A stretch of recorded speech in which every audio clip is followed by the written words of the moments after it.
and a half. Yo, like, for it. What's up? What's good? And they'll like come over, they'll light us up, and then we will look at them uncomfortably Time to because we're not go. offering sex, and then I leave. love it. Yo, I love it. It's a bottom the revolution. ability to do this, and I mean, I'm not, look, this is science. Like, it was back to back. Like, we had no money for green at all. I like it. At all. And I was like, well, look, I know I can finesse some food if you can finesse this. He was like, Teamwork makes the dream Nigga. work. I'm gonna try and do that. and that was the same. That's the same. This is actually a new Pisces. That was the same dude who yesterday, Monday, I had a therapy session, and I was like really concerned.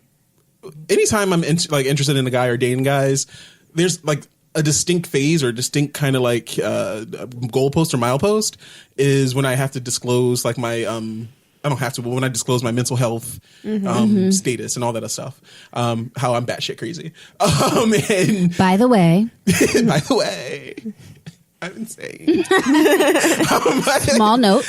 I'm a little bit crazy. You know what else is crazy? This head game though. So Hells Hey. yes. Hells yes. Girl. Hell, Balance. ain't nothing like crazy head. Hey. But Factual. I texted Great him and I was show. like, yo, I'm going to therapy later, and I just need you to know that when I get out, I am likely going to probably try to start a fight with you. I'm going to be upset. I'm going to be sad, whatever. Literally, without skipping a beat, his response was, no worries. That's why God invented weed. And at that point, Yes, daddy. Oh my god, my nipples just got I hard. don't know if I found a home. Don't know if it's well, I don't believe in the home, but I found a home. Look, that's a word. Yes. Amen.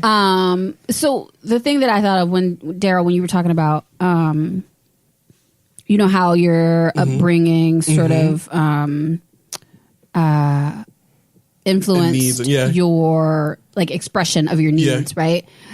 My experience was that my parents were a little bit older when they had me. I mean, a little bit older by the standards of the 80s, not like actual old, younger than I am now. My life is falling apart.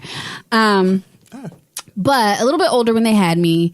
I don't know if actually, this is the first time I've thought about this. And my dad's been gone for some time now. My mom was about to leave my dad when she got pregnant with me, but I don't know if he knows that, or knew that. I mean, I guess he knows now. He's probably listening. He's right over my left shoulder. Anyway, this is my first time thinking I need to ask her like if he knew that. But anyway, so had me kind of later. Like my brother was already 9 and like out of the way, and like in their minds the only kid that they were gonna have. And so my growing up, and I don't think it's anything I know it's nothing that my mom explicitly communicated to me, but what I perceived and picked up was like I needed to like be out of the way and not be a burden and not be a bother, and she didn't have time for like, you know, like kid stuff, right? And so I think I was socialized in a very like grown up like Absolutely. way. Like I don't Absolutely. think my mom overshared with me, but she definitely communicated with me like I was like a little person. Yeah. Which I think has some like great benefits. But I also happen to know she has a lot of guilt about it and feels like she sort of overdid that. But anyway, that to say, I think the way that translated into relationships, especially initially, like my earlier relationships, was not like, again, replicating that and trying to not be a bother and trying to not be in the way and trying to not need too much and trying to not sort of burden this other person with things that I felt like I should handle myself. And it's like the conversation that people have about like you're responsible for your own happiness, which I believe. But again, I think we conflate that with like this person isn't feeding me in ways that they should be, but then I'm telling myself like, oh, well, that's not their job. But no, actually, on some level, it is. It's not your like you're not responsible for my total happiness. No. But you're responsible for like providing things in a relationship that could make me happy. Absolutely. Yeah. What I choose Because to why do are with we- that is on me. But yeah, like otherwise, that's why why are you're we doing here. this? Yeah. Yeah, that's why you're here. And so I think that is how I then translated that into relationships. Was like, well, I don't want to ask for too much. I don't want to be a burden. I don't want to bother. I don't want to be in the way. So like, let me either handle this on my own, or this just doesn't get handled. And it's just like, just That's real. put that in the junk closet. We'll deal with it later. And then you don't deal with it. The junk closet of life. Right. Because whoever actually deals with their junk closet. Never. But I don't think it's like coincidental that this is the message that like femmes and bottoms and women particularly are offered and are given. And I also don't think that is coincidental that the message, I think the dominant message that a lot of guys get is that feelings are bad, feelings are wrong, and the only feelings you really are able to have is anger and like despondency. I think there's something to that. I think there's something to be said about like a culture and cultures that teach women and bottoms and femmes to not take up space, to be available, to be supporting, and to own those aspects of for like relationship building.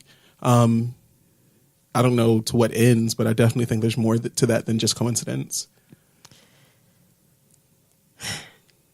I think that a lot of what I've done where, I don't know, when you were talking about just like not wanting to be a burden, not want to take up too much space in a relationship, I was thinking about like my relationship with that, with like being a burden, taking up space. And I was like, am I a brat? I feel like I would be a total brat. I'm so needy. But then I was like, for the most part, in relationships, besides one relationship I've had, I've been the provider. And it's something that we keep coming back to on the show. We keep talking about like the impulse to provide for someone and the impulse to be the one who gives and like pry until you get to the rot so that you feel useful and you feel needed. And I'm trying to back away from that because it feels toxic now for the first time.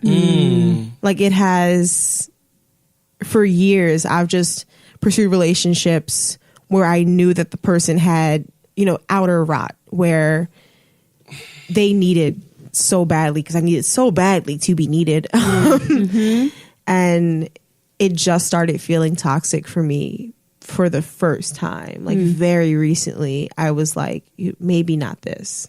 Maybe I should That's real. pursue something else. Maybe I should value myself outside of my ability to jump in and organize your life, which is really just helping me avoid my own. Or what if you loved yourself in those same ways? Like when we say you got to love yourself, what if in real terms, like if how you express love is digging in and cutting out rot? What if you did that for yourself? And I'm completely aware that I should be doing that for myself, and I'm not. I ain't and say I'm completely That's judgy. yeah, true. I said, what if? Don't Yeah. shit yourself.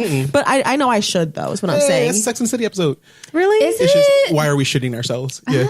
Oh, I thought this one program manager that I had once made it up. She probably watched Sex and the City Nope. and then took credit for She's it. a liar. She's trash. She is trash. She's otherwise trash. I do know that. I know that for sure. And she's trash in this episode, Yeah. in this area as well. Oh, good to know. But I'm sorry.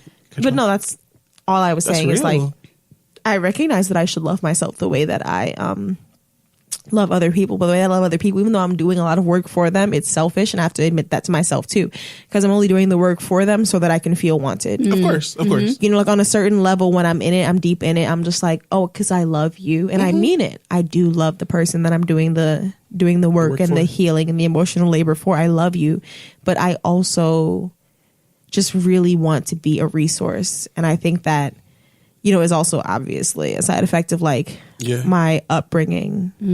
It's just like needing to feel useful so that I don't get left again.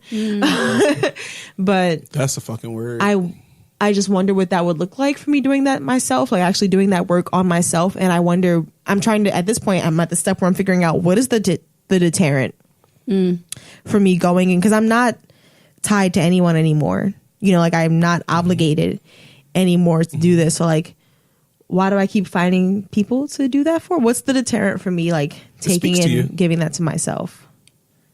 It satisfies a part of you, I would imagine, though, period. Like whether it's positive or negative. I think positive and negative is too limited of a concept to really apply to humans. But it speaks to a specific need and needs, and the needs themselves aren't bad. Like they are who they are. You are who you are.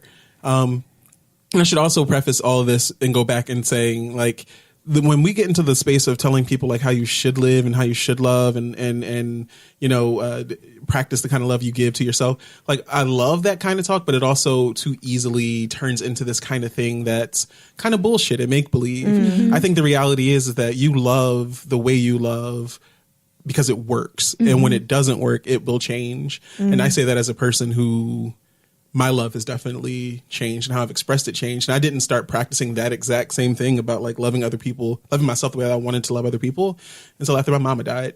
And that's 100%. Like, and that's because I just did not have the currency anymore to love anyone else. Like, all I had was to give it to me.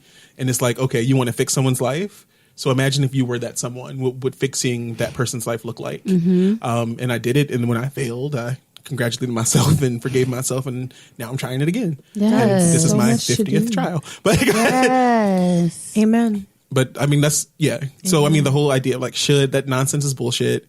Like, you gotta congratulate yourself for making it here, because that's not easy. It's Right. not easy to survive. It's not easy to see these things, like to see these kinds of big issues. Like, I do this because I'm afraid of being left. I want to be useful. Like, it's not easy to judge that and to juggle that and to see that, and then to see yourself go through the pattern and feel powerless to stop it. Child, bless yourself. Yes. You know, that makes me think of the whole, like, I'm choosing you today because, like, I'm congratulating myself today because. Yes. You know what I mean? And you know that, like, there's, like, a couple of different versions of it, but the memes that are, like, specifically usually dealing with, like, depression, anxiety, like, Yes. you know, here, like, you took a shower today. Good job. Yes. But, like, that's real. Yes. Like, here's the one thing that I accomplished today. I took a shower. Good for me. Because it's on some real stuff. Like, I think we can play this Facebook game where we all just like post our highlights, but the reality is that sometimes life makes it hard to even want to feed your goddamn self. Look. So if you can muster up the strength to eat a damn cracker, to drink some juice, to wash your jiggly bits, then I'm serious, you got to congratulate yourself, because Jiggly life ain't bits. gonna do it. Jiggly Yes. bits. Yes. No, that's real. And shout out to that social media campaign. I'm gonna get it wrong because 35 and wine and my memory. But it's like, I'm gonna make it really trite. I don't think this is what it's called, but it's like the Stay Alive Challenge. It's like something like that. That's a thing. And it's just like literally people, like, I think they're posting selfies. Don't look up Stay Alive Challenge because I think that's wrong. I can't remember what it is, but it's like people. It's like I post a selfie and it's like, you know, today was really hard, Yes. but like I'm here and like I challenged Darryl and Miriam. And then like, Oh, I love this. yeah, so and people are like posting it, and it's almost like the notion of that campaign. It gets better. Yeah. Yeah. But it's not even saying that. It's just like I'm here. It I'm might still not. here. Yeah. I'm here like, it sucked today. yesterday. It sucks. It's going to suck tomorrow, but I'm here. And like, here's my selfie. Yes, that's the Sealy challenge. Shout out to my friends. I may be ugly. But I'm here. I may be poor. I may be black. I may even be ugly.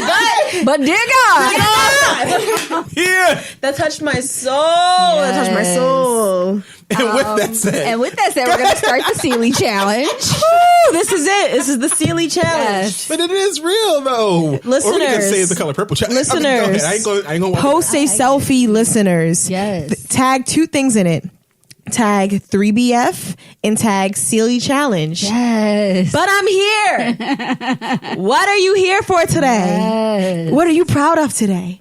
But you are here. You are here. So I'm gonna go ahead and challenge your ass right now. Then Bloop. go ahead. What are like you're here? Why? How? When? Tell me. Today. Today? Yes. Today. Today, you know what she did? What'd she do? She noticed that her lesson wasn't structured enough today, and then identified the problem.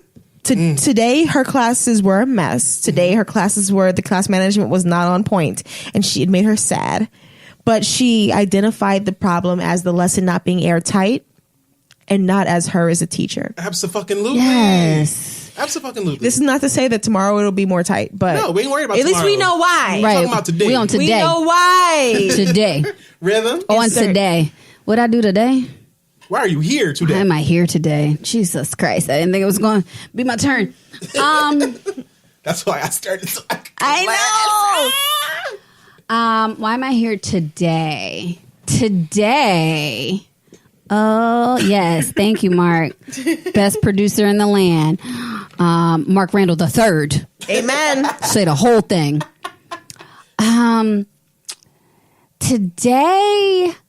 Today I am here for my niece fuse. Yes. So they range in age from a couple of months to, I mean, I even have like grown niece fuse that like, Oh yes. I know, I have so many babies. that I feel, and I hope to continue, especially for the younger ones, I hope to continue to like be a person. I read this thing a really long time ago, and because I am who I am, I would like misquote it and miscite it if I attempted to do either.